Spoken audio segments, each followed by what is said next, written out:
味嘅。咁但係咧，大家樂唔樂意，又或者喺挑戰完呢啲嘅難關或者唔同嘅新東西之後咧，滿唔滿足咧，其實就係另外一個課題。咁啱聽Nicole講咧，就係好滿意啦。咁其實我都係想問兩位就係呢一年有冇一啲新嘅挑戰俾咗自己，然後嗰個感覺係點咧？但係我相信咧，喺唔同嘅位置啊、唔同嘅層面咧，或者唔同時期嘅人咧，都會有呢啲迎接新挑戰嘅時候。想問下校長，今年嘅你，即係雖然咧你已經學識好多嘢啦，面對好多人啦，今年嘅你有冇啲新挑戰難到你，又或者係難唔到你嘅？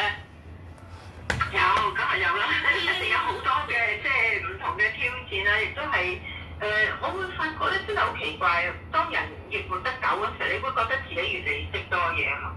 但係咧，我好覺得我行翻轉頭，我越嚟越發覺，咦咁多嘢我唔識嘅咁，我都好即係覺得係要學一樣嘢係一個謙卑嘅心咯。真係發覺原來前面有咁多嘢可以學嘅咁，同埋咧，我今年又自己試下學咩叫 AI 啦嚇。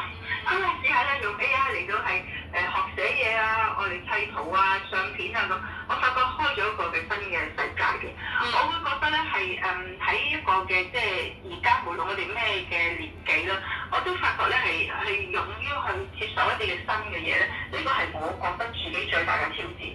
即係我唔好驚任何一樣嘢，我都去試下。咁當你去試嘅時候咧，你就會發覺咧係真係自己咧可能做得到嘅。咁我哋只要就甚至亦都係覺得做錯嘅都唔緊要嘅。有好多嘢錯咗咧，我哋都俾一個機會自己再嚟過。呢個係我覺得今年裏面咧，我最大嘅挑戰係我